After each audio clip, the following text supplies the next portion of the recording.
Good morning students. आज का हमारा टॉपिक है एडम स्मिथ का आर्थिक विकास सिद्धांत, क्लासिकल थ्योरीज ऑफ ग्रोथ। तो क्लासिकल थ्योरीज ऑफ ग्रोथ दो इकोनॉमिस्ट के द्वारा दी गई हैं, एडम स्मिथ और रिकार्डो। लेकिन आज हम अध्ययन करेंगे एडम स्मिथ के आर्थिक विकास के सिद्धांत का। तो जैसा कि किसी भी देश में आर्थिक विकास से रिलेटेड जो भी दीर्घकालीन कारण होते हैं उन सबका विश्लेषण सर्वप्रथम किन अर्थशास्त्रियों ने किया था? क्लासिकल इकोनॉमिस्ट अर्थशास्त्रियों ने किया था।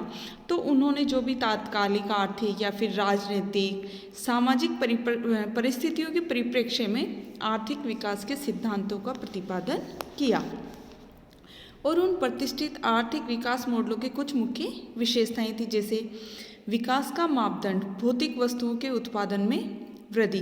मतलब प्रतिष्ठित अर्थशास्त्री भौतिक वस्तुओं के उत्पादन में वृद्धि को ही क्या मानते थे?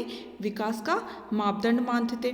साथ ही आर्थिक विकास के घटकों में पूंजी निर्माण को अत्यधिक महत्व देते थे तथा ऊंची लाभ की दरों पर भी प्रतिष्ठित अर्थशास्त्री अत्यधिक जोर देते थे तथा प्रतिष्ठित अर्थशास्त्रियों का ये मानना था कि ऊंची मजदूरी दरों से क्या होता है? लाभ की मात्रा घटती है।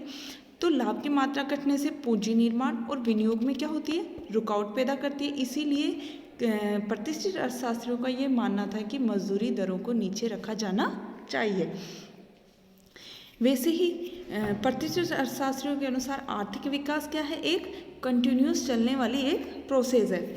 साथ ही क्लासिकल अर्थशास्त्री क्या मानते थे कि आर्थिक क्रियाओं में सरकारी हस्तक्षेप नहीं होना चाहिए तथा प्रतिष्ठित जो विकास मॉडल है वो पूर्ण प्रतियोगिता और पूर्ण रोजगार की मान्यताओं पर आधारित है। तो आज हम अध्ययन करते हैं एडम स्मिथ के आर्थिक विकास सिद्धांत का। एडम स्मिथ की एक बुक प्रकाशित हुई थी 1776 में, an inquiry into the nature and causes of wealth of nations. तो इसमें उन्होंने आर्थिक विकास का सिद्धांत का प्रतिपादन किया। अब इनके इस विकास सिद्धांत की एक प्रमुख विशेषताएं हैं, वो है जैसे राज्य के अहस्तक्षेप की नीति। आर्थिक विकास के लिए एडम स्मिथ क्या थे? व्यक्तिगत स्वतंत्रता के समर्थक थे और विकास में राज्य की हस्तक्षेप की नीति के वो विरोधी थे। उनके अनुसार क्या है कि प्रत्येक व्यक्ति स्वहित से प्रेरित होकर कार्य करता है और वह अपने हित का सर्वश्रेष्ठ निर्णायक होता है, वो व्यक्ति ही। इसीलिए उसे अपने स्वहित को पूरा करने के लिए क्या करना चाहिए? स्वतंत्र छोड़ देना चाहिए और उसके अपने स्वार्थ की पूर्ति में स्वयं उसका और समाज दोनों का ही हित बढ़ेगा। तो एडम स्मिथ क्या मानते थे कि मान लो हमें ब्रेड बनाने वाले की उदारता के कारण नहीं बल्कि किस लिए प्राप्त हुई है?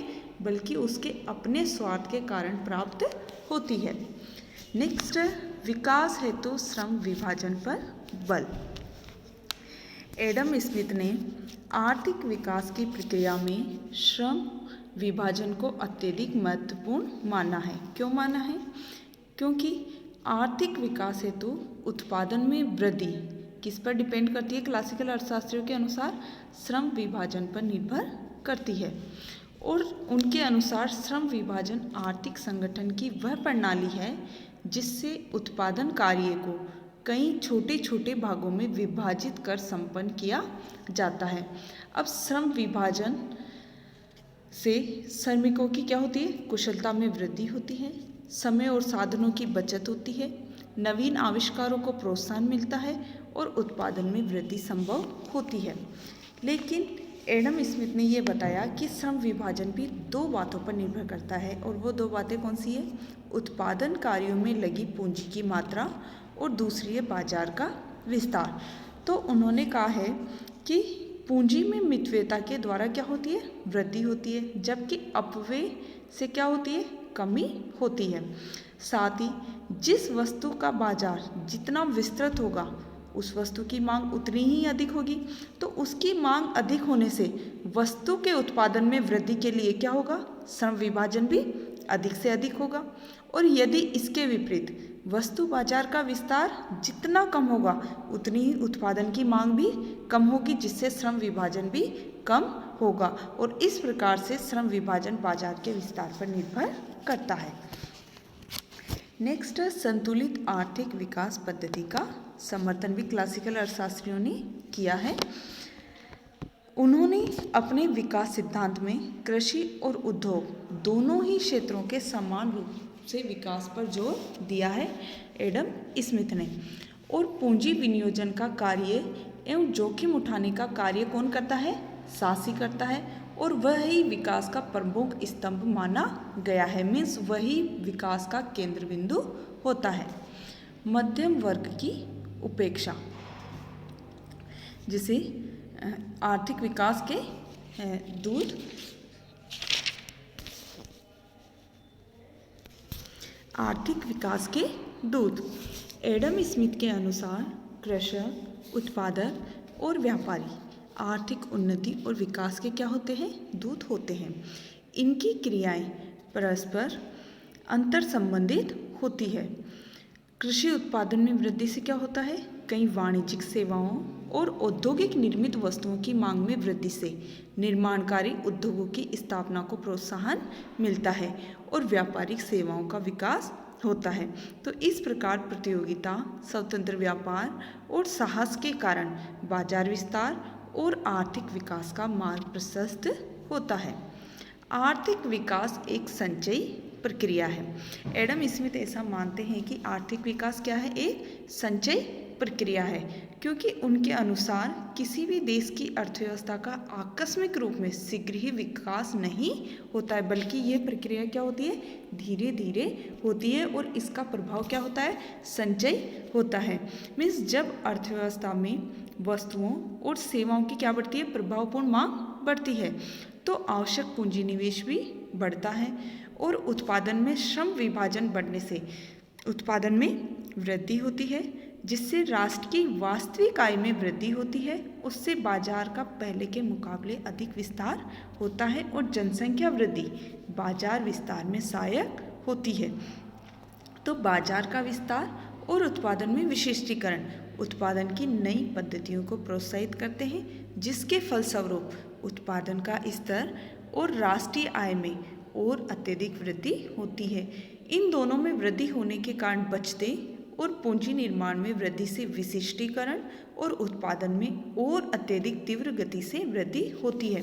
और यह प्रक्रिया निरंतर चलती रहने से अर्थव्यवस्था के एक क्षेत्र में होने वाली वृद्धि से या उन्नति से दूसरे क्षेत्रों को भी प्रभावित करती है। इसीलिए एडम स्मिथ ने आर्थिक विकास को एक संचयी प्रक्रिया माना है। पूंजीवादी आर्थिक विकास में स्थिरता। एडम स्मिथ मानते थे कि पूंजीवादी अर्थव्यवस्था में आर्थिक विकास की प्रक्रिया क्या है? निरंतर नहीं चलती है। उसमें एक समय गतिहीनता की अवस्था आ जाती है। क्यों आ जाती है? क्योंकि प्राकृतिक साधनों की कमी और उत्पादन ह्रास नियम लागू होने के कारण आर्थिक विकास में कई रुकावटें उत्पन्न हो जाती है। तो एडम स्मिथ के अनुसार जब अर्थव्यवस्था में लाभों में वृद्धि होती है तो पूंजी विनियोग एवं उन्नत तकनीकी का प्रवाह बढ़ जाता है। इससे मजदूरी दरों में वृद्धि और उत्पादन में उत्पत्ति ह्रास नियम लागू होने से लागतों में वृद्धि किसको घटा देती है? लाभ को घटा देती है, जिससे पूंजी विनियोग भी घट जाता है और आर्थिक विकास अवरुद्ध हो जाता है। इसे हम एक रेखा चित्र के माध्यम से भी समझेंगे। जैसे इस चित्र में हमने OX एक्स पे क्या लिया है? समय, और OY एक्स पर पूंजी संचय की दर। तो अर्थव्यवस्था में जो ON समय अवधि तक पूंजी संचय की दर कहाँ से कहाँ बढ़ती है? L से M तक बढ़ती है। लेकिन M के बाद अर्थव्यवस्था में क्या आ जाती है? स्थिरता की अवस्था में अर्थव्यवस्था पहुँच जाती है M के बाद में। क्यों पहुँच जाती है? क्योंकि मजदूरी और लगान में वृद्धि से क्या हो गया? लाभ की दर शून्य हो जाती है, जिससे पूंजी संचय की प्रक्रिया रुक जाती है।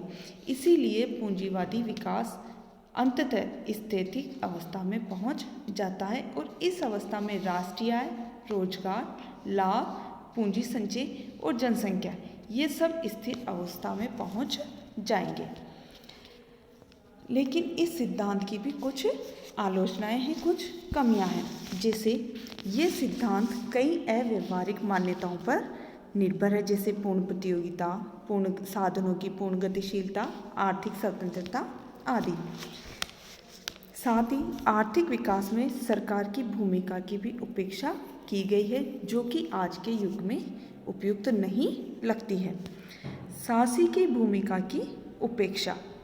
एडम स्मिथ ने पूंजीपति और साहसी में कोई भी भेद नहीं किया है, जबकि पूंजीपति तो केवल पूंजी उपलब्ध करवाते हैं और पूंजी विनियोजन का कार्य और जोखिम उठाने का कार्य कौन करता है? साहसी करता है। मध्यम वर्ग की उपेक्षा।